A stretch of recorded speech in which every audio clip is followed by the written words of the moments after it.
I'm going to try this video again. It cut off. It's basically a bit about me.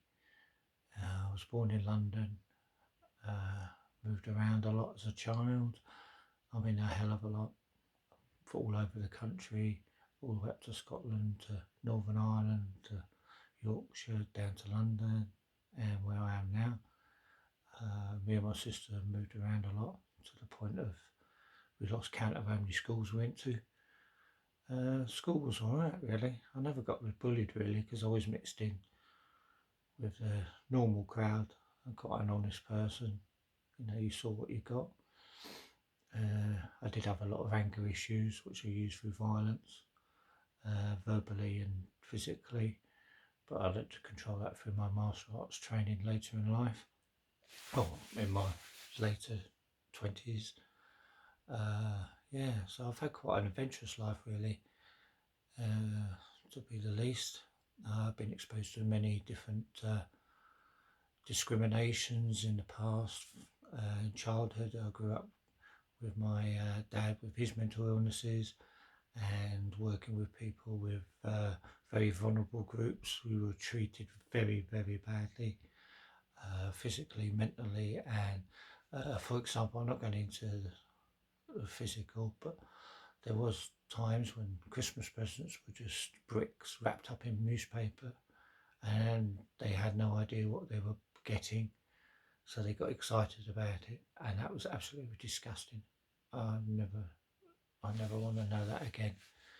So, you know, schooling was alright.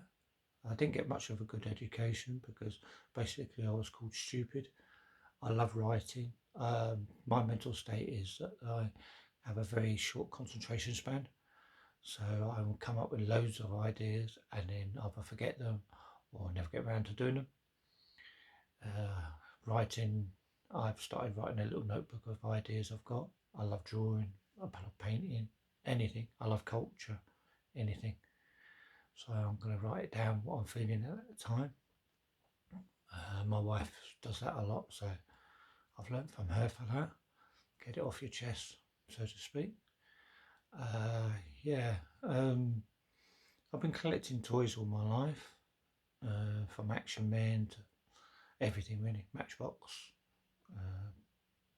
$6 Million Man. Anyway, so I've always had toys, but they always disappeared. I never remember keeping them from one place to another, which was very strange. But that was the way it was. It was normal for me, you know. So it wasn't my mum looked after me and my sister a lot. She tried to cover up a lot what was going on behind the scenes. It must be really bad for her because, you know, she was up and moved everywhere as well. So on the upside, I got to experience a lot of good things. I rode in Chitty Bang Bang, the original car.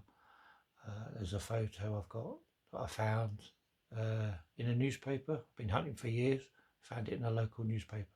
So that was fun, seeing me and myself and my sister and that in the picture. Brought back flooding memories. Met a lot of nice people as well, you know, caring people. So that was good. Schooling wise, as I said, I was considered thick, stupid, you know, sent to the naughty room, you know, sent to the headmaster, and half the time they just went, you know, you haven't done anything wrong, so it was pointless really. But yeah, you got picked up in French class and said, oh, speak this, when you haven't been there because you've been in like special English and stuff like that. So it was really hurtful, but it's kind of made me stronger in the long run, because I can look back now and go, yeah, they're the ones who failed, not me. As I say, my big passion is writing. It's not laziness, it's just concentration span is very, very hard. But I'm working on it. In the late 20s, I studied Jeet Kune Do with Bob Breen in the UK. He's a wonderful instructor. He does have a YouTube channel, and I do highly recommend that you look him up. He's an honest guy, and he deserves a lot more views and subs on YouTube. It's 4KD. If you put in Bob Breen, you'll find him. You know, he's been through a lot. He's had hip replacements, he stutters, but you know, he's got through it, and he's a legend. Through him, I got to train with Danny Nasanto, Larry Hartsell, and a few others as well in the middle, late 80s. So that was probably one of the best experiences in my life, but it did control my anger issues. And I've got a couple of good friends out of it. One especially, who's been my kind of best friend for gone on 40 years now.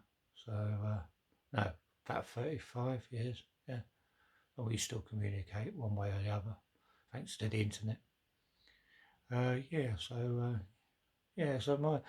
the reason I have a hobby channel is because it's easy to do in the sense that collecting is a very short memory